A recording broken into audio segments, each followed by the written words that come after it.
Hello everyone! Of course, ngayong araw ay pag-uusapan naman natin yung DepEd ranking. So, paano nga ba natin ma-retain yung scores natin last DepEd ranking? Para naman, hindi na tayo mahihirapan mag-demo ulit, mag-TRF ulit, or di kayo magpasa ulit tayo ng mga trainings, education, etc.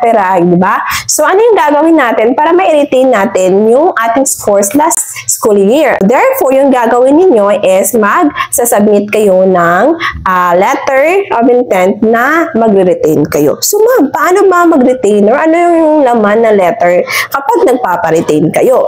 So, we have here the format, everyone, or pwede lang na maka-gain kayo ng information. So, di ba last DepEd ranking, meron kayong letter of intent.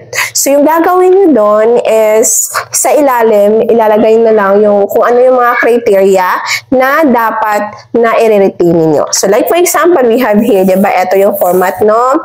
Yung mas maganda yung format na dati, yung letter of intent na format dati, yun na lang yung susundin nyo. So, yung letter of intent mo last DepEd ranking, i-insert mo lang doon yung iyong criteria kung ano yung i-retain mo. So, we have here, of course, ito yung format kasi na ginamit last DepEd ranking. So, i-retain yung scores na last DepEd ranking. So, as what you can see, dito yung sa ibabaw yung message niya. And then, sa ilalim, lalagay mo lang, I hereby confirm to you in writing that I intend to retain my previous scores from ranking of teacher applicants for school year 2023-2024. Diba? 2025-2026 na ngayon. So, with application code, kung ano mo yung application code mo last ranking.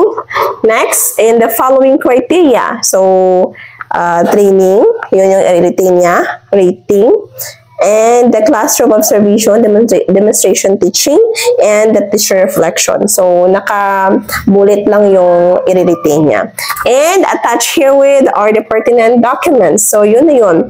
Pertaining to the update teaching experience and education. So, I fully understand that if it will be included in the registry of qualified applicants for school year 2025-2026. So, hanggang sa looking forward to working with people, blah, blah, blah, blah. Ayun. And sa ilalim, of course, respectively, yours, your name, and your signature, your applicant. So, yun lang. Yan yung kadali kung paano gumawa ng letter of intent. Everyone, again ha, paano gumawa ng letter of intent kapag magpaparitin ka? So, yung dati mong message or yung dati mong body ng letter mo, i-insert mo lang sa pinakailalim yung criteria. I hereby confirm that in writing that I intend to retain my previous scores. Yan naman kung paano mag-retain ng inyong scores last school year, everyone. So that's all for today, everyone. Kung nakatulong sa video na ito, please subscribe sa ating YouTube channel. And of course, pakishare na din and pakicomment yung mga suggestions na videos na gusto nyo i-tackle ko next meeting. So that's all for today, everyone. Goodbye and God bless.